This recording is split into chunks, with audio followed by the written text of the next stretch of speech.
This story has dominated the headlines for days now, and potentially we could hear an answer today to Angela Rayner's fate.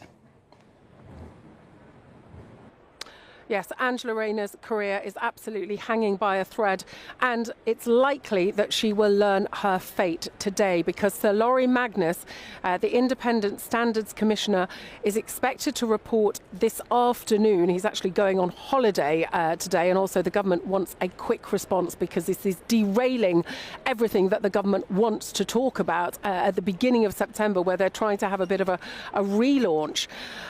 So where we are is, if he finds against her, the Prime Minister is pretty much going to have to get rid of her. If it is, she could be accused of carelessness. Now, if she is accused of carelessness, I think it's going to be very, very difficult for her to stay on. Katherine, obviously this is quite a delicate and an intricate situation, and many people I think I've spoken to the last few days have suggested that Angela Rayner could survive, or her defence could be that this is too difficult to understand, being all tax remits, etc. What you've just set out in black and white does sort of put an answer to that defence. But also, there are separate concerns, aren't there, being revealed last night in the Telegraph, that Angela Rayner's house in Ashton is so much more expensive than her neighbours'. What's the detail there? Yes, so reports, when this house was put into a trust, you have to get a valuation from a couple of estate agents, and then you give that valuation.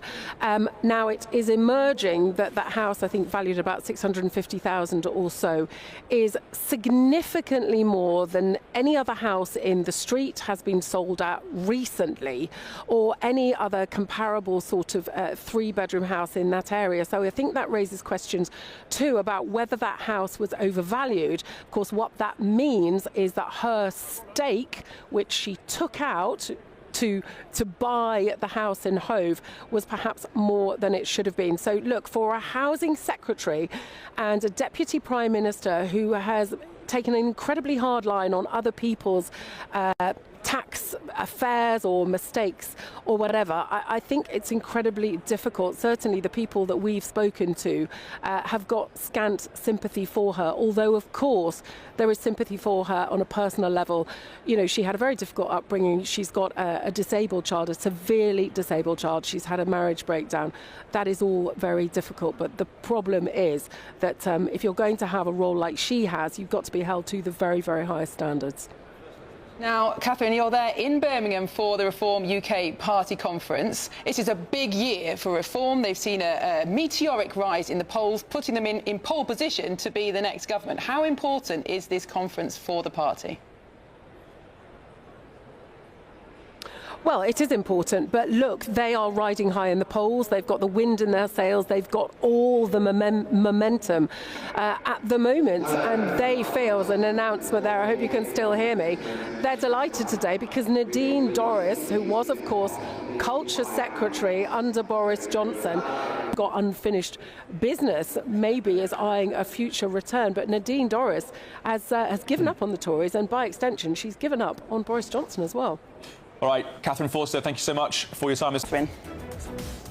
Well, Angela Rayner career is hanging by a thread today. We are expecting the judgment from Sir Lawrie Magnus this afternoon. It's not looking good for her, frankly, but whichever way it goes, this is an absolute nightmare for a government which was trying to get itself back onto the front foot after a difficult summer of small boat crossings and Nigel Farage hogging the headlines. Well, one person looking to Forster. Katherine, you're up in Birmingham for this Reform conference, but the talk of the town and indeed the country is Angela Rayner and whether or not she could be forced to resign today. Is there plenty of anxiety that you're hearing from Labour sources? Well, look, Labour are very, very worried about this. The government, Parliament came back on Monday. There was talk of our next phase. They've got all sorts of things that they want to get a hearing on. They're not getting a hearing on anything because all the focus is on Angela Rayner, Deputy Prime Minister, Housing Secretary, who has admitted to not paying £40,000 of tax stamp duty that she should have done. Now, I think she's in a very perilous position. Increasingly, the more information that we get, the worse, frankly, I think things look for her. But a lot will depend on Sir Laurie Magnus, the Independent Standards Commissioner, who is probably due to report this afternoon. Now, if he finds that there's no issue at all, she could potentially stay. Increasingly, I suspect that that's going to be difficult. But if he finds that she's breached the code or that she was careless, I think it's almost impossible then for the Prime Minister not to ask her to stand down. Look, whatever happens, it's difficult. If she goes, that creates all sorts of problems within the Labour Party. If she stays, there'll be so many people saying that this is outright hypocrisy. And the details that are emerged overnight, in the Telegraph newspaper, she's saying that she was given bad advice, that she'd consulted lawyers who gave her wrong information. Well, the conveyancing firm that she consulted are saying, no, we didn't give her any tax advice or anything about trusts. We simply took the figures that she gave us and put them into the HMRC's own calculator. So that, they say that they're being scapegoated. She apparently has consulted 2 other experts. Let's see what comes back from those. But anyway, here at Reform, of course, the news is that Nadine Dorries, former Culture Secretary under Boris Johnson, has defected to Reform, and I'm joined now by Sir Jake Berry, former Conservative Party chairman. Of course, you were a Tory MP for many, many years. You Not went quite over... as many as Nadine. I think she was 18, I was 15, so we're competing with each other. But you went over to Reform in the summer. Just first of all, do you think Angela Rayner's position is tenable? What do you think should happen here? Look, your viewers at home will be watching this thinking, how can someone who is housing secretary, responsible in the government for things like buying and selling, could collapse over the economy? But Nadine Dorries, how surprised are you? She was such a champion of Boris Johnson, and she's clearly given up on him making a comeback, though I don't think he has. And she's given up on the Conservative Party. She said that the Conservative Party is dead. Is it really? Well, what an extraordinary statement from, a huge... Conservatives. Andrea Jenkins has come from the Conservatives, Nadine Dorries. There's lots of Conservatives coming across to you. You're not slightly worried Labour are saying that you're basically going to be Tories 2.0? Well, I mean, I'm sure they will say it's not true. So if you think the Reform Party has been... Labour came along, they said, oh, the existing system isn't working, get rid of the Tories, we will bring you change. Now you're going, oh, look at Labour, they're terrible, so are the Tories, get rid of them, we'll bring you change. Can you really? Because people have heard this before, and the thing is, you're making all these promises that will sound so appealing to lots of people, mass deportations, nationalising this, that and the other, all sorts of things, without really any clear explanation of how you're going to pay for it. Isn't it a bit just promising people what they want to hear? The first thing to say is the explanation will come where, I hear what Nigel says about an early election. I don't think he's wrong, but in the normal electoral cycle, we're over 3 years away, still from a general election. The explanation will come, and I heard Zia this morning, he's a Telegraph interview talking about policies that will come out in good time. But why people can believe in reform, and I can tell you, look, I've been in government, I've sat at the cabinet table twice under Boris Johnson and briefly under Liz Truss, but is you have to have a determination to change the system. We have a post-Blair... to have discussions about the Online Safety Act.